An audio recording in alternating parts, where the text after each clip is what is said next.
Hello everyone, welcome back. My name is Shivam और इस channel पर हम आपसे एजुकेशनल कंटेंट और केवी से रिलेटेड अपडेट्स शेयर करते हैं। तो मुझे बहुत अच्छा लगा कि कंप्यूटर की जो मैंने लास्ट वीडियो डाली थी वो आपको बड़ी पसंद आई और आशा है कि ये वीडियो भी आपको बड़ी पसंद आएगी। इसमें भी मैं अच्छे क्वेश्चंस जो हैं उनको पुटअप आपके सामने कर रहा हूँ। तो अब कोशिश करेंगे, ज़्यादातर लोग डिमांड कर रहे हैं कि मैथमेटिक्स की वीडियो मिले और इसके अलावा कंप्यूटर की वीडियो मिले, तो मैं कोशिश करूँगा केवल आपको इन दो सब्जेक्ट की, और जब हमारे पास समय लास्ट में थोड़ा कम बचेगा उस समय मैं आपको इम्पोर्टेंट जीके के पॉइंट्स, जीके और स्पेशली करंट अफेयर्स के जो इम्पोर्टेंट चीज़ें होंगी वो पढ़ने के लिए मैं आपको बता दूंगा। इसके अलावा कंप्यूटर मैथ्स के अलावा और कोई भी इंपॉर्टेंट चीज़ है, जैसे कि हिंदी इंग्लिश की बीच बीच में वीडियो लाता रहूँगा, है ना। हिंदी और इंग्लिश की जब मुझे समय रहेगा तो वो हम इस तरह से वीडियो लाएंगे और उसको हम पढ़ेंगे। तो चलिए बिना देरी करते हुए हम शुरू करते हैं। सो फर्स्ट क्वेश्चन है, which of the following is an input device. इनमें से कौन सी इनपुट डिवाइस है? क्या एक इनपुट डिवाइस नहीं है? Sorry, which of the following is not an input device. अब यहाँ लिखा है नहीं है और यहाँ नॉट नहीं लिखा हुआ है ना। ऐसी प्रॉब्लम आ सकती है। तो पहले हम देख लेते हैं कि इनमें से कौन सा प्रश्न सही है। तो यहाँ ऑप्शंस देखते हैं। लाइट पेन, लाइट पेन से हम, जैसे इस पेन का मैं यूज़ कर रहा हूँ, एक तरह का लाइट पेन ही है ना, जिससे इनपुट मिल रहा, तो ये इनपुट है। एलईडी, स्पीकर, स्पीकर से आउटपुट मिलता है ना, स्पीकर से हम आवाज़ सुन पा रहे हैं। प्लॉटर भी आउटपुट है, मतलब दो हमारे पास आउटपुट है। एलईडी, एलईडी भी लाइट एमिट कर रहा, मतलब ये भी आउटपुट है। तो ये एक इनपुट डिवाइस है। तो देखिए आप ध्यान से, अगर हम यहाँ ध्यान से देखें तो इंग्लिश वाला वर्जन सही है। इसलिए मैं आपको सलाह दूंगा कि भले ही आप हिंदी मीडियम के स्टूडेंट हैं, आप इंग्लिश में क्वेश्चंस को रीड ज़रूर करिए। देखिए, मैं हिंदी मीडियम का हूँ, सरकारी स्कूल से पढ़ा हूँ, कभी इंग्लिश मीडियम में नहीं गया। इसके बावजूद भी मैंने इंग्लिश को पढ़ा और इंग्लिश को सीखा। धीरे धीरे मुझे आदत हो गई, अब मैं केवल इंग्लिश में ही क्वेश्चन को सॉल्व करता हूँ। और मैं आपको एक बात बताने वाला हूँ, ये सीक्रेट बताने वाला हूँ एक तरह से कहा जाए, कि अगर आप इंग्लिश में ही क्वेश्चन को सॉल्व करें, अगर आप इंग्लिश में पढ़ना सीख गए, कुछ टाइम तक आपको थोड़ा सा प्रॉब्लम होगी, लेकिन अगर आपने एक बार हैबिट बना ली इंग्लिश वर्जन को पढ़ने की और उसी को करने की, तो मे बी आप 4-5 मार्क्स आगे ही रहेंगे हमेशा हिंदी मीडियम में पढ़ने वाले स्टूडेंट से। अगर दो बच्चे हैं, उनका इंटेलिजेंस लेवल सेम है, उसके बावजूद भी जो इंग्लिश मीडियम वाला स्टूडेंट है उसको एज है। आप कितना भी इस बात को स्वीकार करें, देखिए दुर्भाग्य है कि हिंदी मीडियम वालों की स्थिति नीचे जा रही है, बट फिर भी मैं कहूँ, और हिंदी को ऊपर जाना चाहिए, बट दुर्भाग्यपूर्ण तरीके से मुझे कहना पड़ेगा कि इंग्लिश को एज मिलती है ना। इसलिए आपको ट्राई करना चाहिए कि इंग्लिश में ही इन चीज़ों को करो, क्योंकि भाई हमें नौकरी लेनी है ना, हमें हिंदी या इंग्लिश भाषा पे नहीं जाना है। चलो बढ़ते हैं नेक्स्ट क्वेश्चन। यहाँ थोड़ा सा डिस्क्रिप्शन है कि प्लॉटर होता क्या है। तो प्लॉटर एक कंप्यूटर आउटपुट डिवाइस है जो कि इमेजेस को ड्रॉ करता है पेपर पे यूजिंग पेन्स और अदर प्रिसाइजन टूल्स। तो दूसरे टूल्स का यूज़ करके एक तरह का प्लॉटर इस तरह का गोल गोल कुछ दिखता है जिसपे प्रिंट हो जाता है, चार्ट वार्ट बनते हैं ना। तो प्रिंटर की तरह ही है प्लॉटर। हाई क्वालिटी ग्राफिक्स जैसे कि इंजीनियरिंग ड्राइंग्स हो गई, आर्किटेक्चरल प्लान्स हो गए, चार्ट्स हो गए, मैप्स हो गए, ये सारी जो है वो प्लॉटर प्रिंट करता है। Unlike printers, plotters draw the continuous lines making them ideal for vector graphics, मतलब थोड़े से अलग यूज में होता है, आउटपुट डिवाइस है। नेक्स्ट क्वेश्चन जो है वो पूछ रहा है, which of the following is the correct ascending order of memory units as per the capacity. Capacity के हिसाब से मेमोरी यूनिट्स की असेंडिंग ऑर्डर, असेंडिंग मतलब बढ़ता हुआ क्रम क्या है। तो आपको मैंने बताया था कि सबसे छोटा होता है बिट। बिट का अर्थ होता है बाइनरी डिजिट, बाइनरी का BI और डिजिट का T, बिट। बाइनरी डिजिट मतलब कौन कौन से, 0 और 1 बिट। 4 बिट, 4 बिट मतलब 4 बाइनरी डिजिट्स, है ना। 4 बिट से बनता है क्या, 4 बिट से बनता है 1 निबल। क्या बनता है? निबल, उसको निबल बोलते हैं। और 8 बिट से, 8 बिट से बनता है 1 बाइट, मतलब 8 बाइनरी डिजिट्स से बनता है 1 बाइट। और जब हम इसमें 2 की पावर 9 से, इसका मतलब है 2 की पावर 9 का मतलब है 1024, 1024, हाँ सॉरी 2 की पावर 10 होता है, 1024 जो होता है वो 2 की पावर 10 होता है। तो 2 की पावर 10 से हम मल्टीप्लाई करेंगे तो ये बन जाएगा किलो। हिंदी में भी मतलब दूसरे जो मेज़रमेंट करते हैं हम, उसमें भी किलो जो होता है वो 1000 होता है। जैसे 1000 ग्राम को हम बोल देते हैं 1 किलोग्राम, तो kilo is just a number. जो डेसिमल सिस्टम है उसमें किलो होता है 1000, है ना, मतलब 10 की पावर 3, बट ये जो बाइनरी सिस्टम है इसमें तो टू डिजिट से होते हैं, तो इसलिए यहाँ जो किलो है, ये जो किलो है ये 2 की पावर 10 है, ये 2 की पावर 10 है, 1024। तो बाइट से बनता है किलो बाइट। अब तो 1 किलो बाइट मीन्स 1024 बाइट। अगर मैं इसमें 1024 से और मल्टीप्लाई कर दूं, मतलब 1024 KB हो जाए, 1024 KB, तो बनेगा 1 मेगाबाइट। क्या बनेगा? मेगाबाइट, जिसको हम शॉर्ट में बोल देते हैं MB। क्या बोल देते हैं? MB। फिर उसमें 1024 से और मल्टीप्लाई कर देंगे तो उससे बन जाएगा GB। ये लगभग सभी लोगों को पता होता है, KB, MB, GB के बाद TB। आजकल 1 टेराबाइट की भी हार्ड डिस्क आने लगी है, जो मोबाइल हैं उन्हीं का स्टोरेज 1 टेराबाइट होने लगा है आजकल के। तो किलोबाइट, मेगाबाइट, गीगाबाइट, फिर टेराबाइट। टेराबाइट के बाद आता है पेटाबाइट, है ना। पेटा के बाद आता है पेटा मतलब 15 के बाद आता है एक्सा, है ना, और उसके बाद आता है जेटा, है ना, इसी तरह के होते हैं। तो हमारे पास है केबी के बाद आता है MB के बाद आता है GB के बाद TB, अब TB के बाद जो बचा हुआ वो तो सही आंसर होगा। चलिए बढ़ते हैं नेक्स्ट क्वेश्चन की। यहाँ वही बात समझाई गई है जो है, इसको आप लिख लीजिएगा अपने नोट्स में। बढ़ते हैं नेक्स्ट क्वेश्चन की तरफ। Which of the following is not an operating system? क्या ऑपरेटिंग सिस्टम नहीं है? आप देख रहे होंगे कि क्वेश्चंस उसी तरह के बार बार रिपीट होते हैं जिस तरह के हमने पिछली वीडियोस में सीखे हुए थे। तो थोड़ा सा ध्यान दीजिए, एक बार भी अगर आपने किया होगा, पिछली बार हमने जो क्वेश्चंस किए थे तो मैंने आपको ऑपरेटिंग सिस्टम्स की लिस्ट दी थी। अब शायद आप उनको, अगर आपने आपने ध्यान से पढ़ा होगा तो आप इस क्वेश्चन को करने लायक हो गए होंगे। सोचिए, आप केवल 40 क्वेश्चन से ही आज के सेशन के 20 में से 15 क्वेश्चंस आसानी से सॉल्व कर पाएंगे।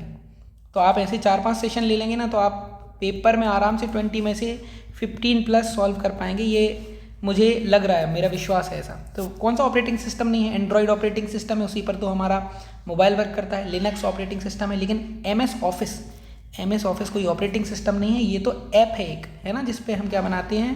जो MS ऑफिस जो है वो ऐप्स का कलेक्शन है बहुत सारी, जिसमें वर्ड आती है, एक्सेल आती है, पावर पॉइंट आता है ना, जिस पे हम अलग अलग वर्क करते हैं। बढ़ते हैं नेक्स्ट क्वेश्चन की तरफ।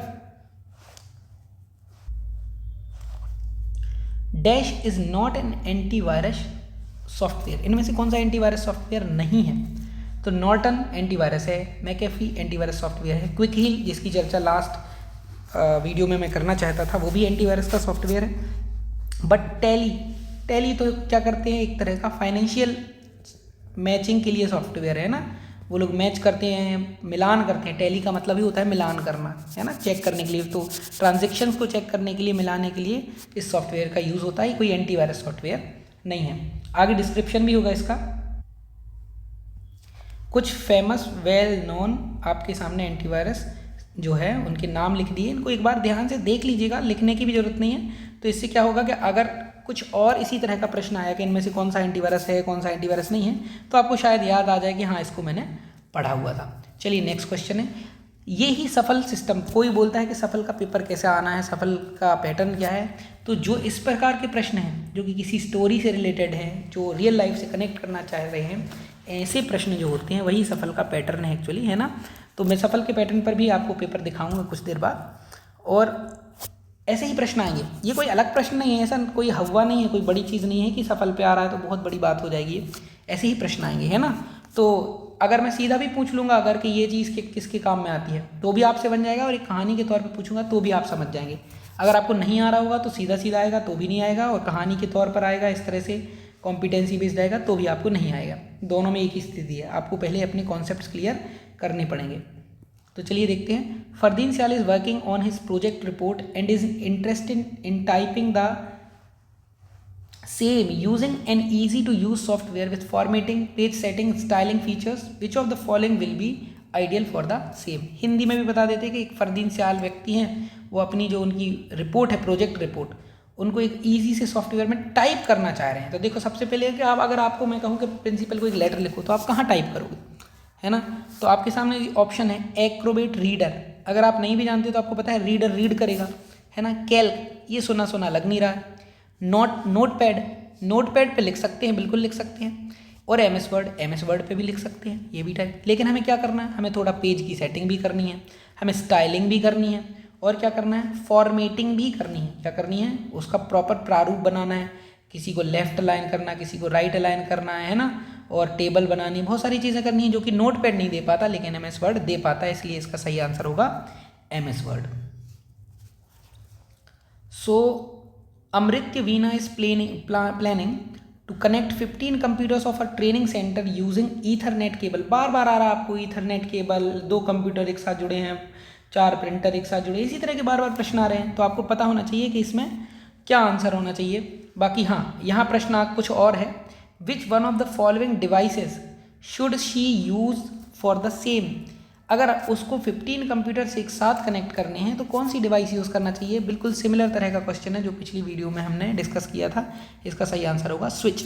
यूपीएस का फुल फॉर्म किस किस को पता है, बिना देखे हुए, है ना, उसको मन में सुनो, मन में उसको रिपीट करो और उसके बाद आप चेक करना कि आपने सही बोला है कि नहीं, है ना। सही है कि अनइंटरप्टेड पावर सप्लाई किस काम में आता है, अगर लाइट चली जाए तो कंप्यूटर एकदम से जो है वो क्या ना हो, तो हमारा जो किया हुआ वर्क है वो क्या ना हो, वो डिलीट ना हो जाए, है ना, वो चलता रहे एकदम से, हमारा कंप्यूटर बंद ना हो। तो उसके लिए यूज़ होता है HDMI स्प्लिटर। HDMI स्प्लिटर अलग काम करता है ना, जो वीडियोग्राफ जो आपकी हाई क्वालिटी ऑडियो विजुअल है उसको देखने के लिए, और उनको स्प्लिट करने के लिए वो स्प्लिटर है। रिपीटर मैंने आपको बताया था कि जो सिग्नल को बहुत कई गुना तक बढ़ा देता है ना, जो लो फ्रीक्वेंसी का सिग्नल होता है उसको बढ़ा देता है, वो रिपीटर होता है। इसका सही आंसर होगा स्विच।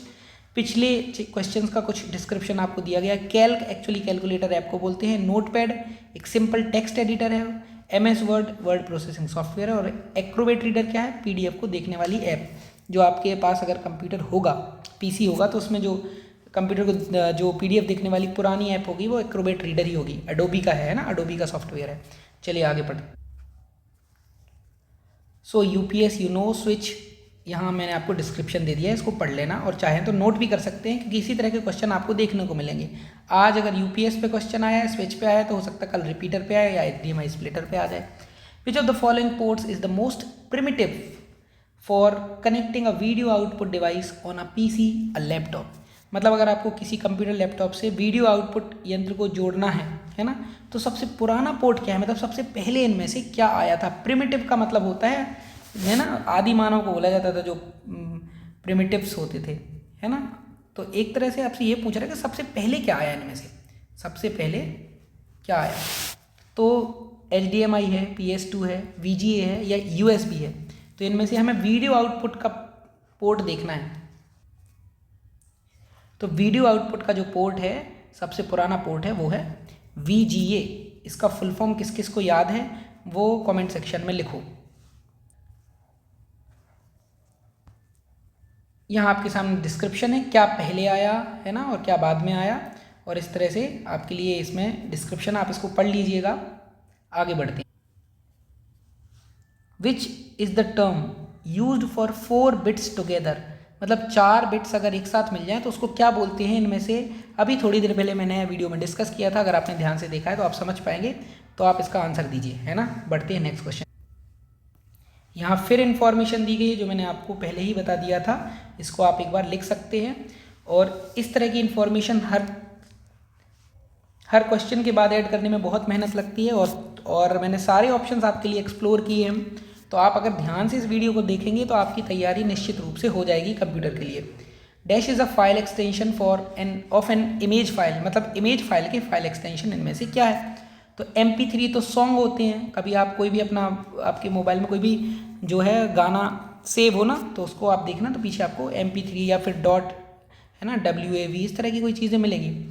MOV से भी समझ में आ रहा है कि मूवी, कुछ ऐसा कुछ समझ में आ रहा है ना। MPEG है ना, MPEG ये वीडियो के लिए होता है। TIFF जो होता है ये हमारी इमेज फाइल का एक्सटेंशन है, TIFF। MP3 audio file format है ना। MOV वीडियो फाइल फॉर्मेट है ना। और TIFF इमेज फाइल फॉर्मेट है, हाई क्वालिटी होता है, अनकम्प्रेस्ड होता है। और MPEG वीडियो ऑडियो कंप्रेशन होता है, तो वो फॉर्मेट है। विच ऑफ द, इनके फुल फॉर्म आगे आपको मिलेंगे। विच of the following is correct full form of TCP। TCP क्या होता है, तो TCP का मतलब होता है ट्रांसमिशन कंट्रोल प्रोटोकॉल। P मतलब प्रोटोकॉल और बाकी CP कंट्रोल प्रोटोकॉल, और आगे ट्रांसमिशन कंट्रोल प्रोटोकॉल, TCP। आगे बढ़ते हैं। आगे आपके सामने कुछ बताया है कि टीसीपी होता क्या है। तो टीसीपी कनेक्शन ओरिएंटेड प्रोटोकॉल है जो कि डेटा ट्रांसफ़र है ना, जो नेटवर्क में हम डेटा ट्रांसफ़र कर रहे हैं उसके लिए reliable, for reliable data transfer over network, ताकि उसकी रिलायबिलिटी बनी रहे, है ना। Ensures data arrives in order and without errors, ये क्या इंश्योर करता है कि डेटा ऑर्डर में मिले। तो कभी हो सकता है क्वेश्चन है कि इनमें से कौन सा प्रोटोकॉल जो प्रॉपर डेटा ट्रांसफ़र को इंश्योर करता है, तो आप आंसर लगाओगे कि टीसीपी, ट्रांसमिशन कंट्रोल प्रोटोकॉल। नाम से ही समझ में आ रहा है, ट्रांसमिशन को कंट्रोल करता है प्रॉपर, है ना। किसके ट्रांसमिशन को? डेटा के ट्रांसमिशन को। नेक्स्ट क्वेश्चन है, which of the following is not valid about an email address, email address के बारे में क्या वैलिड नहीं है। तो इसका सही आंसर है कि email address can have any number of at symbol, है ना। तो ये सिंबल आपको खुद पता है कि ईमेल एड्रेस में एक ही बार हो सकता है, तो यही इसका सही आंसर है। बाकी चारों ऑप्शन जो है ना, email address can not have space in it, जो है वो हो सकता है ना, ये भी हो सकता है। और एक ईमेल एड्रेस में ये होना चाहिए, ये भी बिल्कुल सही है, बट ये बिल्कुल भी सही नहीं है, और हमें यही पता करना कि क्या वैलिड नहीं है। ऑप्शन डी सही आंसर होगा।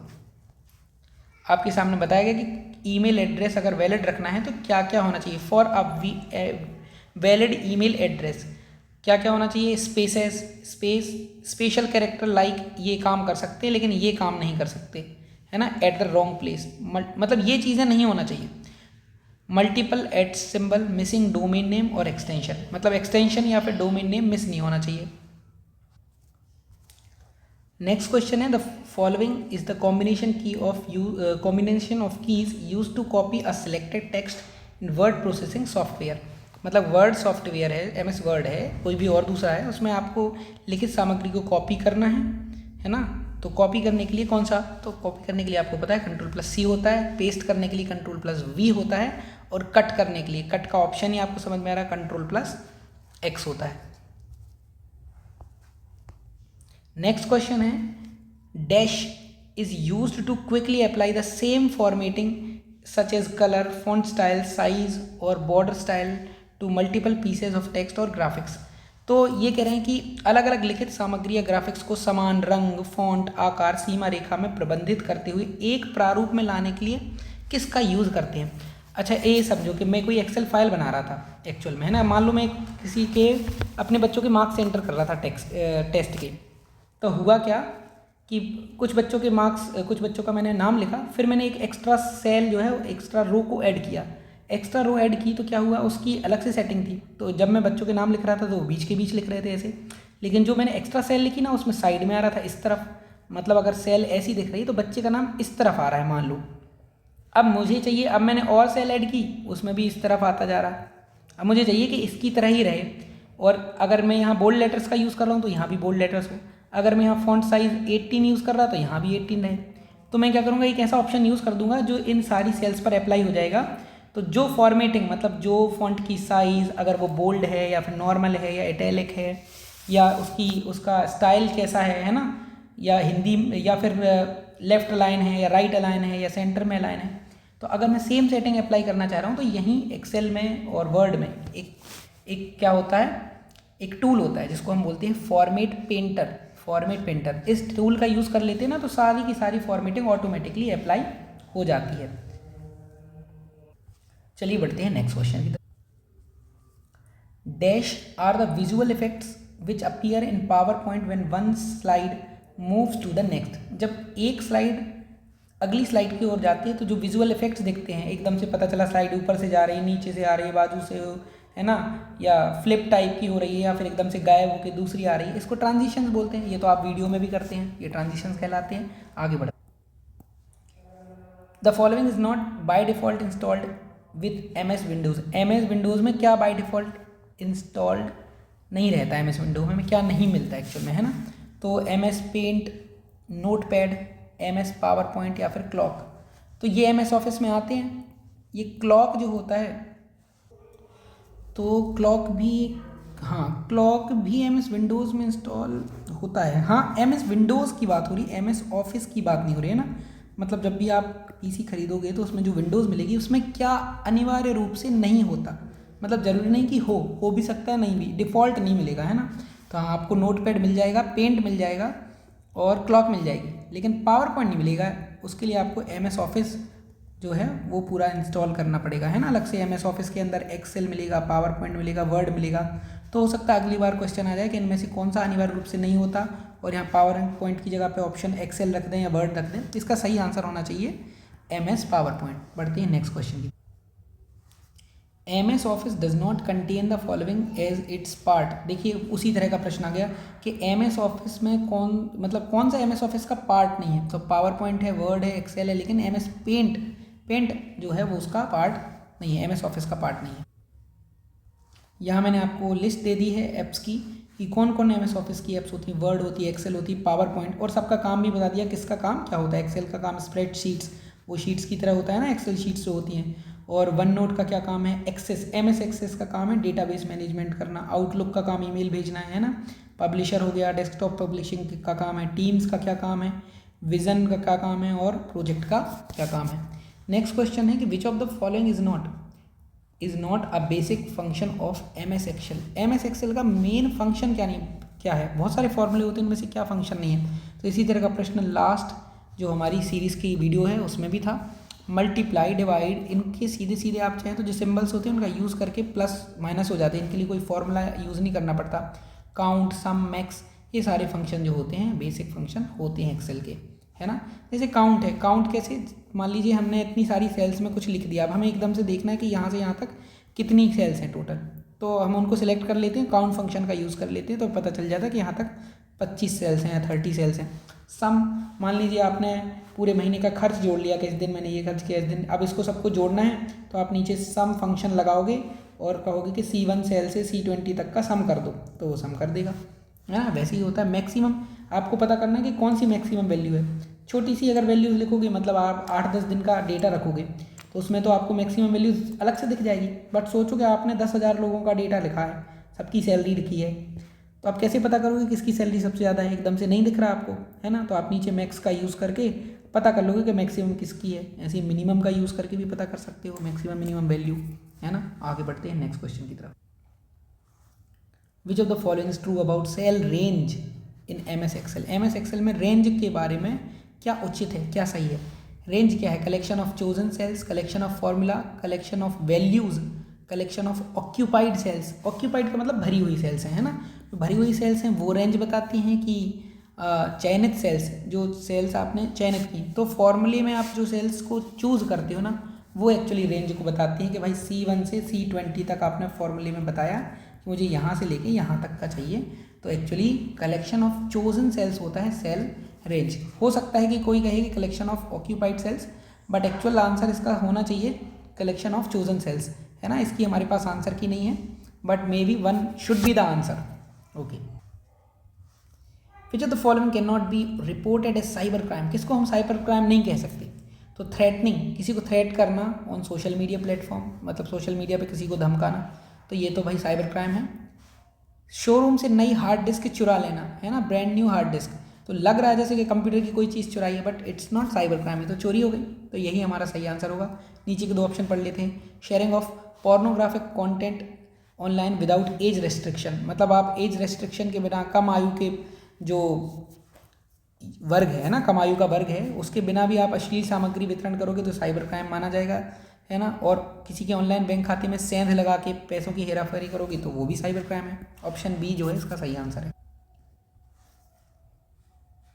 What does S stand for HTTPS। HTTPS में जो एस है वो क्या है, तो HTTP का फुल फॉर्म होता है hyper text transfer protocol. Hyper text transfer protocol, जो लिंक होती है ना, उस लिंक को हम बोल देते हैं हाइपर टेक्स्ट।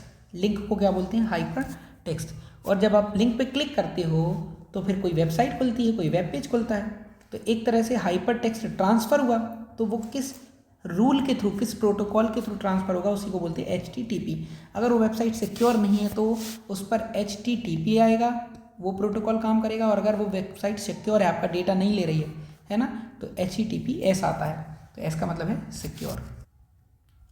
यहाँ आपके सामने मैंने आपको सारे प्रोटोकॉल्स की लिस्ट दे दी है, एक बार ध्यान से पढ़िएगा कि कौन सा प्रोटोकॉल किस काम में आता है। FTP मतलब फाइल ट्रांसफ़र प्रोटोकॉल, किसी नेटवर्क पे फाइल कैसे ट्रांसफ़र होनी है उस पर वर्क करता है। SFTP मतलब सिक्योर फाइल ट्रांसफ़र प्रोटोकॉल, मतलब ये एनक्रिप्टेड, बीच में कोई जो है उस फाइल को पढ़ नहीं सकता है ना, एनक्रिप्टेड है, मतलब सेंडर और रिसीवर के बीच की बात है, बीच में कोई उसमें छेड़छाड़ नहीं कर सकता। SMTP simple mail transfer protocol, mail के काम का है ना। IMAP internet message access protocol, तो ईमेल्स को सर्वर पर एक्सेस करने के लिए है। तो ये सब पढ़ लीजिएगा आप, बढ़ते हैं। तो आज की वीडियो थोड़ी सी छोटी रहेगी। इस सेशन में हमने थोड़े से कम क्वेश्चन डिस्कस किए पिछले सेशन के मुकाबले। जल्दी आपको दूसरी वीडियो भी मिल जाएगी, कल के कल ही मिलेगी, मैथ्स की भी मिलेगी और कंप्यूटर की भी मिलेगी। तो आशा है आप सबको सेशन पसंद आएगा। अगर आपको वीडियो पसंद आई तो उसको शेयर जरूर कर दीजिए। कुछ ज़रूरतमंद लोग हैं जिनको आवश्यकता है तो उनको भी शेयर कर दीजिए, और नहीं भी करना चाहते हैं तो आप इसको ध्यान से देखिए, अपने नोट्स बनाइए, और जो टेलीग्राम चैनल है उससे जुड़ जाइए, वहाँ आपको अपडेट मिलती रहती है। और टीचमेंट ऐप डाउनलोड कर लीजिएगा। मेरी कोई पर्सनल ऐप नहीं है, ये टीचर्स के लिए ऐप है, टीचमेंट है ना, तो टीचमेंट ऐप डाउनलोड कर लीजिएगा। और मैं मॉक टेस्ट की लिंक दूंगा आपको, कोई क्लासरूम से नहीं जुड़ना पड़ेगा, उस लिंक पर क्लिक करेंगे तो आपको सीधे मॉक टेस्ट ओपन हो जाएगा। उस मॉक टेस्ट को अटेम्प्ट करिए और विश्वास करिए, one of the best mock test है। आपको पेड मॉक टेस्ट भी उस तरह का नहीं मिल रहा होगा। और ये भी मैं गारंटी कह रहा हूँ कि आपको जो Tier 2 का कॉन्टेंट मिलेगा, Tier 2 का कॉन्टेंट मेरे पास Tier 1 से भी पहले रेडी है। Tier 2 का जो कंटेंट मिलेगा, जो इंटरव्यू का कंटेंट मिलेगा, वो आपको फ्री में तो कहीं कोई नहीं बता रहा होगा, इवन पेड लेवल से भी अच्छा रहेगा या उस स्तर का तो आपको ज़रूर मिलेगा। तो thank you very much, have a nice day.